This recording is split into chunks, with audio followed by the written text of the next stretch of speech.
American Morning, the most news in the morning, period. Weekdays 6 Eastern. How serious is this secession talk? I don't think it's very serious. I don't think anybody called for secession, and I don't think the governor called for it. But he brings up an important issue, and I think the biggest surprise to me was the outrage expressed by an individual that even thinks about along these lines, because I heard people say, well, this was treasonous and this was un-American. But don't they remember how we came into our being? We used secession. We seceded from England. So it's a very good principle. It's a principle of a free society. It's a shame we don't have it anymore.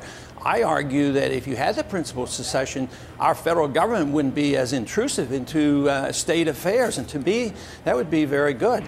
We as a nation have endorsed secession all along. I mean, think of all the secession of the countries and the republics from the Soviet system. We were delighted. We love it. And yet we get hysterical over this. Just because people want to debate and defend the principle of secession, that doesn't mean that they're calling for secession. I think it's that restraining element of secession that would keep the federal government, from doing so much. But right, let me ask you this. Early history, they accepted right. the principle of secession all along. Right, but you said it's very American to talk about secession. It's how we came into being. 13 colonies seceded from the British and established a new country. But right. Are you likening the current situation to life under King George?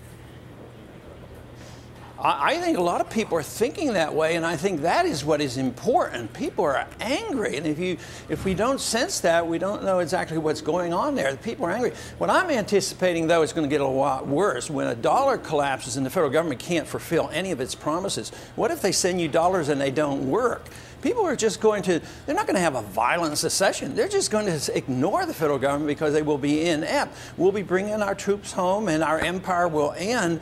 And that's a different story. So I think it's something that we should talk about, but we should institutionalize this principle. New England wanted to secede, and nobody challenged New England that it was unconstitutional in our early history. And what if people applied this? I just wanted to, you guys said that you guys were talking about it more as a principle and saying that it would be a counterweight to what you guys are calling federal government intrusiveness, and I get that, but you're not really saying that Texas is going to secede. So I want to move on to the bank bailouts, because this has been a source of a lot of contention. You've been opposed to them. It looks lately, though, there have been some signs that perhaps it's working. We're talking about Bank of America turning a profit, Wells Fargo now saying they're able to pay back the federal government and return some of that bailout money. In the end, could this have turned out to be the right move?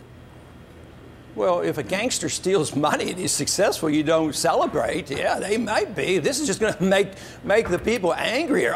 They ripped this off. They took all this money, and now they're making bundles. It's just an unfair system to penalize average people, inflate the currency, and bring on another crisis and undermine the whole system. So I would say a bank success here and there is not necessarily something to celebrate. But it's still pretty early. I don't think we're out of the woods yet. To celebrate bank successes right now is something else. What you have to realize is a lot of people stashed away a lot of money, and they took care of their bonuses and whatnot. And you're not going to erase the anger that has come from that just because a bank made a profit. Matter of fact, like I say, I think it might make things worse.